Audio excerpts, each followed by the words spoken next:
Hi friends, welcome to Chandra foods అండి. ఈరోజు నేను బేకరీ స్టైల్లో ఎగ్ పఫ్ చేస్తున్నాను. దానికి కావాల్సిన ఇంగ్రీడియంట్స్ ప్రాసెస్ చూపిస్తానండి. ఎంతో టేస్టీగా ఉండే ఎగ్ పఫ్ అండి. చంద్ర ఫుడ్కి లైక్, షేర్, సబ్స్క్రైబ్ చేయండి. తప్పకుండా నా వీడియో చివరి వరకు చూడండి, స్కిప్ చేయకుండా. ఎగ్ పఫ్ కోసమని నేను 1/2 కిలో మైదా పిండి తీసుకున్నానండి. దానికి రుచికి సరిపోయినంత సాల్ట్ వేసుకున్నాను. ఆయిల్ వేసుకున్నానండి. 2 స్పూన్స్ ఆయిల్ వేసుకున్నాను. మిశ్రమాన్ని కొంచెం కొంచెం వాటర్ వేస్తూ ఇలా ఈ విధంగా కలిపి పెట్టుకోవాలండి. మనం చపాతీ ముద్దలా కలుపుకుంటే అయిపోతుందండి. ఈ విధంగా కలుపుకోవాలి. స్టఫింగ్ కర్రీ కోసమని నేను 5 ఆనియన్స్ తీసుకున్నానండి. శుభ్రం చేసి కడిగి పెట్టి ఆనియన్స్ని సన్నగా కట్ చేసుకోవాలి. ఈ విధంగా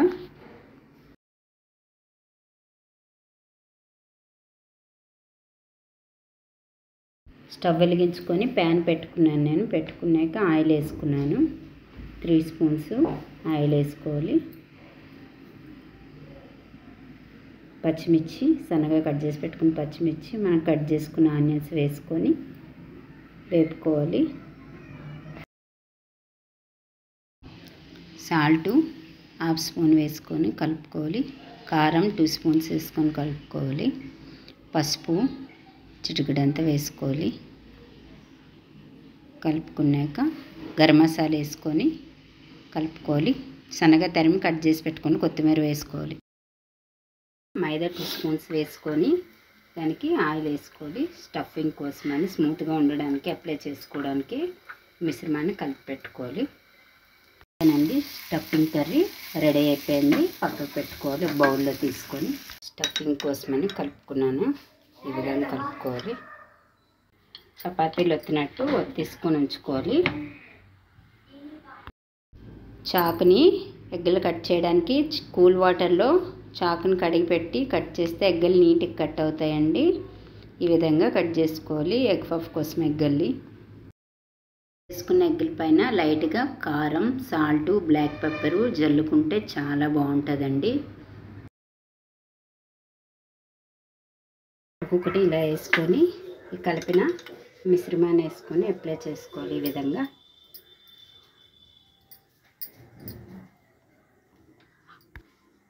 ఇందుకోసం లేయర్ల కోసమని 4 లేయర్లు వేసుకోవాలి. ఒక తర్వాత ఒకటి ఇలా అప్లై చేసుకుంటూ ఇలా 4 యాడ్ చేసుకోవాలి. చేసుకున్నాను నేను. దీనిపైన అవసరం లేదు. చుట్టి వేస్టేజ్ అంతా కట్ చేసుకోవాలి. ఇలా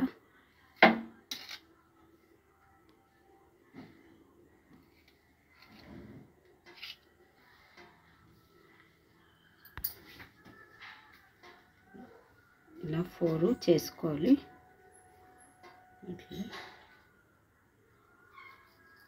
స్టఫింగ్ కోసమని కర్రీ రెడీ చేసుకున్నాం కదా, మనం ఆ కర్రీని పెట్టుకోవాలి. కట్ చేసిన ఎగ్ని ఇలా పెట్టుకొని ఒక్కొక్క లేయర్ తీసుకొని మనం ఇలా యాడ్ చేసుకోవాలి. ఇలా 5 లేయర్స్ని ఇలా అతకు పెట్టుకోవాలి. మనం ఈ 2 లేయర్స్ మొత్తం ఇలా చేసుకోవాలి. మొత్తం 4 లేయర్స్ని ఇలా యాడ్ చేసుకోవాలి. మనం స్టఫింగ్ పిండి కలిపాం కదా, అది ఇలా ఉంటే విడిపోకుండా ఉంటుంది. ఇలా పెట్టుకోవాలి. అప్లై చేసుకోవాలి. స్టవ్ వెలిగించుకొని ప్యాన్ పెట్టుకొని ఆయిల్ వేసుకోవాలి. డీప్ ఫ్రైకి సరిపోయినంత డీప్ ఫ్రైకి ఆయిల్ వేసుకోవాలి. ఇవి విడిపోకుండా మనం లవంగి మొగ్గలు పెట్టేసుకోవచ్చు. ఇలా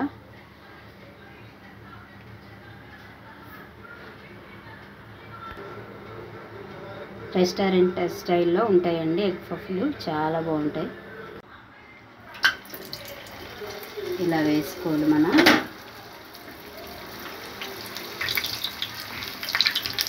2 సైడ్స్ బాయిల్ అవ్వాలి. రొటేట్ చేసుకోవాలి. ఇలా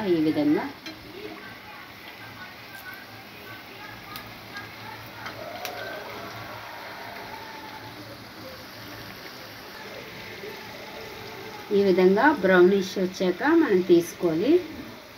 రోస్టెడ్ అయిపోయింది తెలుస్తుంది. ఎగ్ పఫ్ రెడీ అండి.